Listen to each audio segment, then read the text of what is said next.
Hey everyone, Atheist Mom here. Sorry if my voice sounds a little bad. I'm kind of sick right now, so I'm sorry if this sounds horrible, but I still wanted to get the video out to you guys. So here we go with another Women of the Bible. All right, so we start out with Deborah the warrior princess, Judges 4 and 5. In a time in which it was improper for a woman to be alone in a house with a man, Deborah sat outside beneath a palm tree and judged Israel. After 20 years of oppression, it was she who summoned the military general Barak to take 10,000 soldiers and storm Mount Tabor against their enemy Sisera. Barak answered, "If you go with me." Deborah agreed, but told Barak he'd receive no glory. The Lord will have Sisera fall into the power of a woman. This prophecy would have dual meaning, for not only would Deborah be remembered as the real leader of this victory, Sisera would literally fall because of a woman. Deborah inspires us to trust our wisdom and instincts and to humbly accept the credit due to us. A canticle, Judges 5, is dedicated to her bravery. Her example admonishes us to always remember and respect the power of a woman. And that leads us directly into the next story, Jael, the ordinary woman with the heart of a lion, Judges 4:17 through 22, and 5, 6, and 24. When the war-weary defeated general of Canaanite forces staggered into Jael's encampment, he couldn't have known that through her husband, the calculating woman had bonds that obligated her to Israel. She sheltered Sisera, hid him, gave him milk when he asked for water, and comforted him until he slept. Then Jael, tiny in stature compared to the fearsome Sisera, murdered him in his sleep, fulfilling Deborah's prophecy. Jael's story lets us know sometimes a girl has to slay the giants in her life using whatever crude tools are available. Jael's hand may have been bloodied in the process, but Israel experienced 40 years of peace because of her lion-hearted act. So let's read the Bible story, shall we? Judges 4. Again, the Israelites did evil in the eyes of the Lord. Now that Ehud was dead, so the Lord sold them into the hands of the Jabin king of Canaan, who reigned in Hazor. Sisera, the commander of his army, was based in Harosheth Hagoyim, because he had 900 chariots fitted with iron, and had cruelly oppressed the Israelites for 20 years. They cried to the Lord for help. Now Deborah, a prophet, the wife of Lapidoth, was leading Israel at that time. She held court under the palm of Deborah between Ramah and Bethel in the hill country of Ephraim, and the Israelites went up to her to have their disputes decided. She sent for Barak, son of Abinoam, from Kadesh in Naphtali, and said to him, "The Lord God of Israel commands you, go, take with you 10,000 men of Naphtali and Zebulun, and lead them up to Mount Tabor. I will lead Sisera, the commander of Jabin's army, with his chariots and his troops to the Kishon River, and give him into your hands." Barak said to her, "If you go with me, I will go, but if you don't go with me, I won't go." "Certainly, I will go with you," said Deborah, "but because of the course you are taking, the honor will not be yours, for the Lord will deliver Sisera into the hands of a woman." So Deborah went with Barak to Kadesh. There Barak summoned Zebulun and Naphtali, and 10,000 men went up under his command. Deborah also went up with him. Now Heber the Kenite, had left the other Kenites, the descendants of Hoab, Moses' brother-in-law, and pitched his tent by the great tree and Zananim near Kadesh. When they told Sisera that Barak, son of Abinoam, had gone up to Mount Tabor, Sisera summoned from Harosheth Hagoyim to the Kishon River all of his men and his 900 chariots fitted with iron. Then Deborah said to Barak, "Go, this is your day. The Lord has given Sisera into your hands. Has not the Lord gone ahead of you?" So Barak went down Mount Tabor, with 10,000 men following him.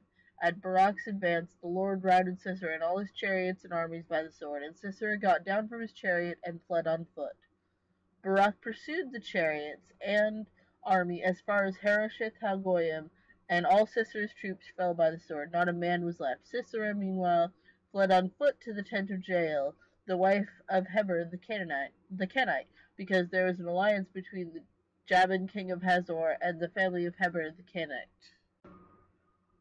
Jael went out to meet Sisera and said to him, "Come, my lord, come right in. Don't be afraid." So he entered her tent, and she covered him with a blanket. "I'm thirsty," he said. "Please give me some water." She opened a skin of milk and gave him a drink and covered him up. Stand in the doorway of the tent, he told her. If someone comes by to ask you, is anyone in there, say no. But Jael, Heber's wife, picked up a tent peg and a hammer and went quietly to him while he lay fast asleep, exhausted. She drove the peg through his temple into the ground, and he died. Just then Barak came by in pursuit of Sisera, and Jael went out to meet him. Come, she said, I will show you the man you're looking for. So he went in with her, and there lay Sisera with a tent peg through his temple, dead. On that day God subdued Jabin king of Canaan before the Israelites, and the hand of the Israelites pressed harder and harder against the Jabin king of Canaan until they destroyed him.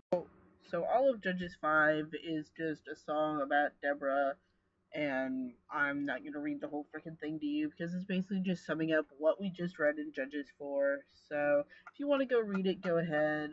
You know, it's okay, I guess, but basically I'm going to stick with the story itself and not the songs, so let's look into this crazy mess that we're supposed to be able to learn from. Now, the first story about Deborah, I don't mind that one so much. It's a woman rising up and, leading her people to freedom.